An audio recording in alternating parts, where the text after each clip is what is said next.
Hi, this is Middle Class Matt Nicholson from don'tbuythehype.blogspot.com and NC Sports Genius 1. Today I'll be reviewing the second episode of Luck. I really like the intro to Luck. It has sort of a Sin City, seedy feel to it. Sort of the glitz and glamour and power and corruption that comes with a criminal and gambling lifestyle.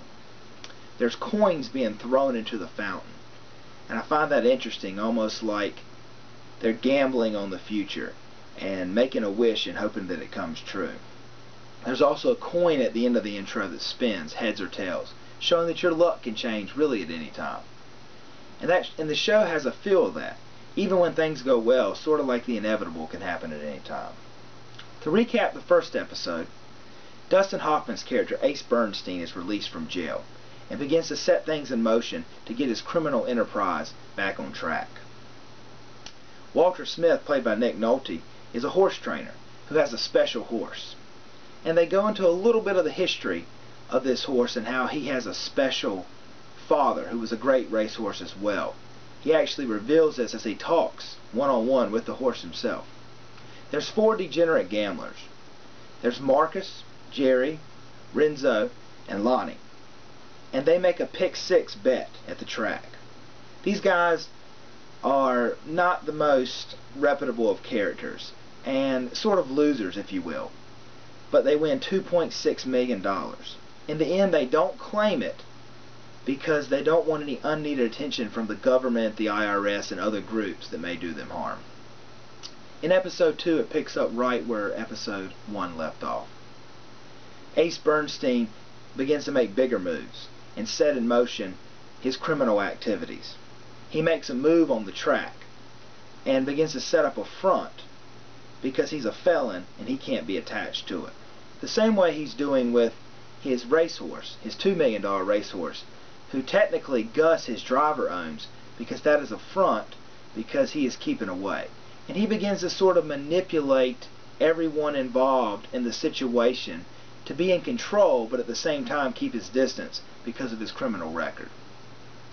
Ace Bernstein manipulates people and situations like a chess player moves pieces on a board, like a mathematician moves around numbers.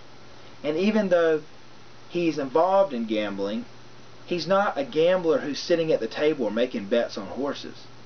But his life still is a gamble because he's banking on what he knows and his ability to be able to move things in the correct places. Because he manipulates people the way he does, he's sort of alone and isolated. The jail time in general and a hard life has sort of beaten him down. And even though he's very focused on what he needs to do, you can tell that he's very lonely and alone. When you live a life of secrets, it really prevents you from having a lot of community and conversations with people. And sort of him and Gus, his driver, are the only people in his life. So even though he's successful and rich in a lot of ways, he's all alone. Walter Smith, the trainer, this episode sort of dives deeper into the history of the horse. And you find out that this special horse had a special father who was killed or put down to collect a $30 million insurance policy. That really seems to bother Nick Nolte, and he reveals that in a conversation he's having with a jockey. But he begins to set things straight as he moves forward, banking on this horse to be sort of his redemption and his salvation. As he goes forward, he has a female jockey, Rosie, who he finds work for her elsewhere, and at the same time goes out to find a better jockey who will deliver him the results he needs to make this horse successful. Walter Smith and Ace Bernstein are very different characters. One's a professional trainer, the other one's a professional criminal. But at the same time, they're both gamblers, looking for a bit of luck, banking on the future, on the things they know and the things they have. The 4 degenerate gamblers have now collected the money. And Marcus, the leader, he is trying his hardest to keep the other 3 from flashing the cash, if you will, showing everybody that they're rich. He doesn't want any unneeded attention. Marcus continues to live his life the way he had before, while Jerry begins to go and gamble and try to lose his money as quickly as he earned it. he gets into high stakes poker and loses a good bit of money. Lonnie, on the other hand, has bought a suit and is sort of flashing the cash that way. And Renzo is trying to buy a racehorse. In the end, their luck is all different. Nothing really happens to Marcus. He does win a horse race. So his luck's pretty good. Jerry, who's had bad luck the entire episode, wins in the end. Renzo doesn't win the horse, but in the end that's not a bad thing because it doesn't draw any more unneeded attention to the group and how much money they've won. But Lonnie gets beaten up by two women and almost killed.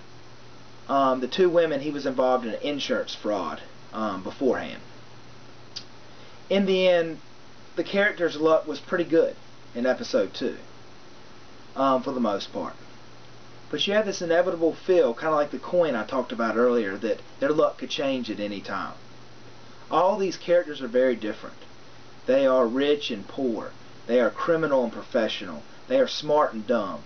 They are losers and serious people. But at the same time, their futures are all intertwined by this track. And they're banking on something that could happen at this track, whether it be a horse or an enterprise or a bet that in the future is going to lead to them to have success. I was very pleased with this episode that you still got to see the horses run. I talked about it in my first review of episode 1 of how beautiful these magnificent athletes are, these horses that run and the way they look. And you got to see that. Not as much as the pilot, but that is to be expected. Anyway, this is a very interesting show. I'm very intrigued at the personalities and the characters and how they all intertwine with this track and a little bit of luck. I'm looking forward to seeing episode 3. This is Middle Class Matt from don'tbuythehype.blogspot.com, NC Sports Genius 1, and I'll see you next time.